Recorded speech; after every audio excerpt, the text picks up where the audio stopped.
This is remarkable, Sean. One of the Comey memos is James Comey putting together the details of a late January 2017 dinner in the green room at the White House with the President of the United States. We've heard about this before. It was leaked out to the New York Times many months ago, and it's since been confirmed that the dinner took place. But yes, what's new tonight is that James Comey himself says that he told the president in terms of whether he may stay on as FBI director. This is obviously a short time before he was fired. He says, I don't do sneaky things, according to the memo James Comey wrote. I don't leak. He goes on to say the FBI gets a lot of the blame, but in fact, I think they leak very little, people inside the FBI. How ironic, Sean, that these memos are coming out on a day when the president is tweeting about how he believes James Comey has leaked classified information.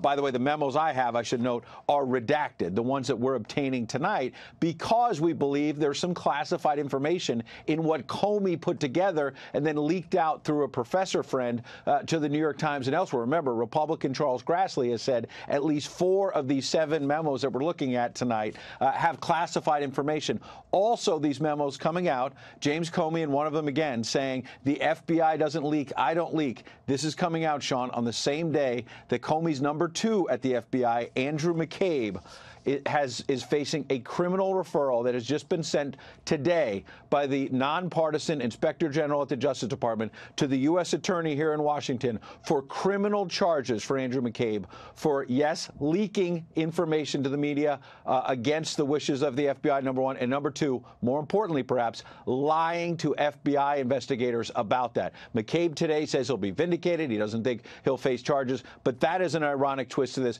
I want to note another quick thing.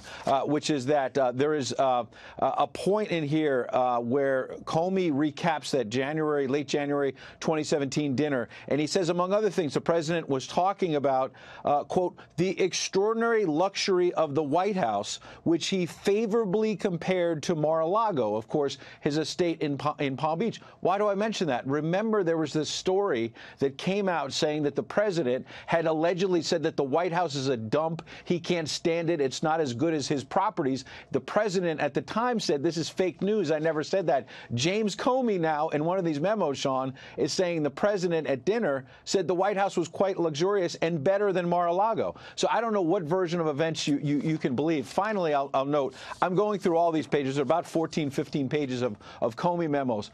There's not a piece of information from James Comey that suggests there was any Russian collusion or that he talked to the president about that. And I just got off the phone about 5-10 minutes ago with the top congressional aide who just received the unredacted, some of the unredacted versions of this, is saying that there's nothing new on collusion and nothing new on obstruction. So this is remarkable that early in the Comey book tour, as he faces questions about his candor, the Comey memos are now coming out and don't really seem to have any blockbusters, Sean.